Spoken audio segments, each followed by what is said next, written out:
I want you to think about something for a second. The last time you called a plumber or maybe a towing company, it rings and rings, and then you get that click. Please leave a message. Be honest. Did you leave one? Almost never. I just hang up, I go right back to Google and call the next person on the list. Exactly. And you're not alone. That little decision, that hang up, is a huge economic drain on local businesses. And that's what we're digging into today. We have a whole stack of materials on a company called Waypoint Solutions, LLC, and they kick things off with a pretty brutal question for business owners. Yeah, it's a good one. How many jobs did your phone miss this week? Oof. It's a haunting question. It is, if you run a service business. We're looking at their whole digital footprint today, their main website, social media, even their listing with the local Chamber of Commerce. And what they're really tackling is something you could call the availability paradox. The availability paradox. Tell me more. Well, think about it. If you're a roofer, you make your money up on a roof. But to get that job, you have to be on the ground answering the phone. You literally cannot do both things at once. So if you're working, you're not earning new business. And if you're answering the phone, you're not doing the work you're billing for. It's a zero-sum game. And the old solution was, hire a receptionist. Which is expensive. You're talking salary, benefits, just all the overhead. Or you get a basic answering service, which is often just someone in a call center taking a message. Doesn't really solve the problem for the customer who needs help now. Which brings us to Waypoint Solutions. Because we're not talking about a call center. Their whole thing is what they call an AI-powered voice agent. And we should be clear here. The term AI gets, slapped on everything these days. But based on their site and their FAQs, it's a bit different. How so? It's not that press 1 for sales, press 2 for, that robotic menu we all hate. This is conversational AI. Yeah. The goal, according to their documents, isn't just to route your call. It's to resolve it. Resolve the intent. Which is basically just fancy talk for booking the actual job, right? Essentially, yes. But the complexity there is huge. I mean, to book a job, an agent has to understand what you need, check a live schedule, offer you a time, get your details, and then confirm it. And Waypoint is claiming their AI can handle that whole workflow. The entire thing. It answers instantly, no ringing. It qualifies the lead. And it puts the appointment right on the business's calendar, 24/7. That 24/7 part is big. Nights, weekends, holidays. If you're running, say, an HVAC company and someone's furnace goes out on a Sunday night. That's the whole ballgame. Speed is everything. But I think the more interesting claim here is about the quality of the conversation. They say these are natural, human-sounding conversations. I have to admit, I was skeptical when I read that. We've all heard those robotic voices. Even the good ones have that weird pause that just feels off. Right, the uncanny valley. Yeah. But according to their FAQ section, the tech is at a point where they claim most callers don't ask if they're talking to a robot. Wow. So the delay, the latency, it's that small. It's been compressed to a near-human level, it seems. Okay, that brings up a huge question about transparency, which I want to get to. But first, the nuts and bolts. If I'm, a small landscaping company in Batesville, Indiana, which, by the way, is where Waypoint is from. A key detail. Do I need a bunch of new equipment, a new phone number? Nope. And that's critical for getting people on board. The sources are really clear, no new numbers. It just integrates with your existing phone line. You forward your calls to the Waypoint agent. So the customer just calls the number they've always called. Exactly. And this is where the business owner usually starts to worry, the black box fear. If I'm not answering, how do I know what's happening? And absolutely. If I don't hear the call, did it even happen? And they address that directly with what they call visibility. The owner gets an instant call summary by email. And it's not just a recording, it's structured data. Who called, their number, what service they needed, and whether an appointment was booked. Nothing happens without visibility. That's a direct quote from the site. It's smart. It makes the AI feel like an employee who reports to you, not some system that's replacing you.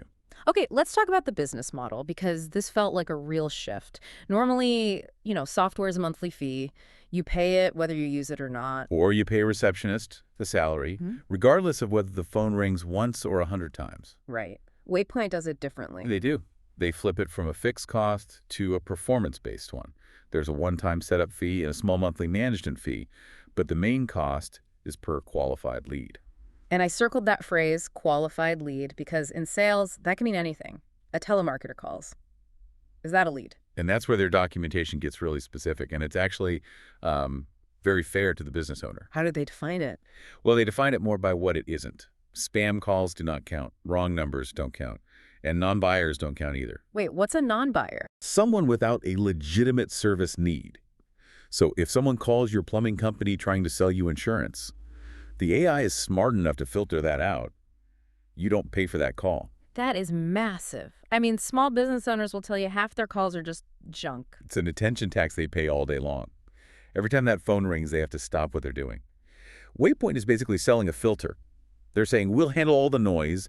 You only pay when there's a real signal. It perfectly aligns the incentives. Waypoint only makes money if they deliver a real potential customer. Precisely. It turns your front desk from a cost center into a direct revenue generator. You're not paying for answering. You're paying for actual opportunity. And it really books the work. You said it connects to the calendar. Yeah, that's the action layer. It's not just taking a message. It sees an open slot on your calendar, say 2 p.m. on Tuesday. It offers that slot to the caller, and if they accept, boom, it's booked. It even sends a confirmation text. So the business owner could literally wake up in the morning, check their calendar, and see it's already full of jobs they never had to personally answer the phone for. That's the dream, right? No more phone tag. Let's talk about who this is really for. The source material lists a whole bunch of industries. It's pretty broad, but there's a common thread. It's all high-urgency, appointment-based businesses. Like home services, HVAC, plumbing, roofing. Right. And automotive, especially towing. If your car breaks down, you are not leaving a voicemail. You're calling until a person or a very convincing AI says help is on the way. If you don't answer that call, the job is gone forever. Instantly. And then you have medical and wellness dentists, chiropractors. There, it's less about emergencies and more about just managing the sheer volume of calls. The Monday morning rush. Total chaos. Everyone's rescheduling. If the human receptionist is on line 1, line 2 is going to voicemail. And every one of those is a lost booking. Whereas the AI can handle, what, 10 calls at once? 100. It has infinite bandwidth, effectively. It never gets flustered, it never gets tired, and it never has a bad attitude because it hasn't had its coffee. That attitude point brings me back to the human-sounding claim. I want to push back on this a little. The site says most callers don't ask if it's an AI. It's a really fascinating claim. Is that because the AI is just that good? Or is it because we, as customers, have just, I don't know, lowered our expectations? Or maybe we just don't care anymore. I think it might be that we just don't care. I mean, think about it. When you call to get your AC fixed, are you looking for a new best friend? No, I just want to know when they can get here. I want my problem solved. Right. Efficiency is its own kind of customer service. If the AI is polite, clear, and gets the job done without wasting your time, it's a good experience. We don't ask if it's a robot because the interaction was successful. It didn't give us a reason to question it. But they are transparent if you do ask. Yes, the FAQ is very clear about that. If a caller asks, "Are you a real person?"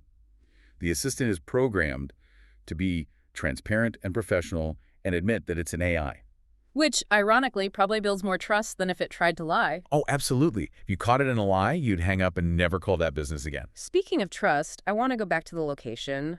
Batesville, Indiana, zip code 47006. It's a small detail, but I think it's a really important one. It is, because when you think AI startup, you think Silicon Valley, you think Austin, you expect some slick website with no physical address. Right.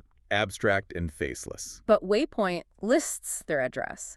301 Shopping Village, Batesville, Indiana. And we checked the Chamber of Commerce source. They're an active member. They do ribbon cuttings and local events. Why does a global reach tech company need a local ribbon cutting? That's the question. It's because of who their customers are. They're not selling to other tech founders. They're selling to the local electricians, the dentist, the tow truck operator. These are people who are skeptical of tech.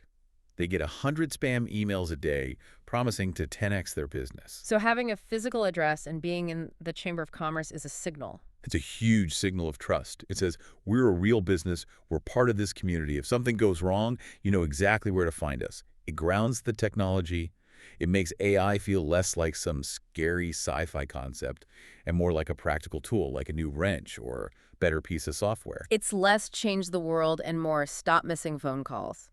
And looking at the copyright on their site 2026, this isn't some fly-by-night operation. This is a mature idea for the current market. We are kind of past the initial AI hype. Now it's about practical, even boring application. Boring is good in business. Boring is reliable. Boring makes money. Let's play devil's advocate for a minute, though. What happens when the AI gets it wrong? Let's say it books a 30-minute slot for a job that you know is going to take 4 hours. That's the risk for sure. The source mentions that the settings are customizable, so the business owner would presumably set those parameters. A standard repair is 1 hour, a new installation is 4. But yes, if the customer describes the problem poorly. Oh, it's just a small leak, and meanwhile the whole ceiling is about to come down. Exactly. But to be fair, a human receptionist makes that exact same mistake. The garbage in, garbage out principle applies to everyone. That's a fair point. The only difference is the AI creates a perfect record. You have the transcript, you can see exactly what the customer said and where the miscommunication happened.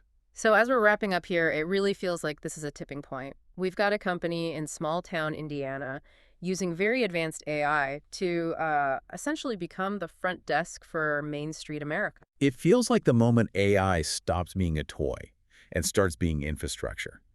Just like you expect a business to have a website, soon you might expect them to have an instant, intelligent voice agent. The bar for customer service just gets higher. If I call one roofer and get voicemail, then call another and instantly book an estimate for tomorrow. The choice is made for you, Mm-hmm. and the first roofer won't lose because he's bad at roofing. He'll lose because he was bad at answering his phone. It's survival of the most responsive. It is. Which brings us to the really big picture. For years, the fear has been that AI is going to take jobs. And in this specific case, it is. It's taking the job of a receptionist. Is it though? Or is it just taking the tasks? That's the real debate. If you're a one-person plumbing operation, you were never going to hire a receptionist anyway. So no job was lost. You just gained a new capability. But if you're a bigger dental practice, maybe you don't need 3 people at the front desk anymore. Maybe you just need one to handle the really complex patient issues that the AI can't. It pushes the human's value up the chain. They handle exceptions, not routines. Right. But it does create a world where more and more of our initial interactions with businesses are synthetic. And that's the really provocative thought to leave people with. We're heading toward a future where the personal touch of talking to a human might become a premium feature. Or even stranger, a sign of inefficiency. Exactly. If I call a business and a human answers, puts me on hold, fumbles around for a pen, I might actually find myself wishing I'd gotten the robot. That's a wild thought. It is. If the AI is faster, more accurate, and perfectly polite every single time, at what point does the human connection become a bug instead of a feature? A startling thought to end on. If you're a business owner, anywhere really, it might be time to ask if your phone is still an asset, or if it's become a liability. Thanks for joining us for this deep dive. My pleasure. We'll see you on the next one.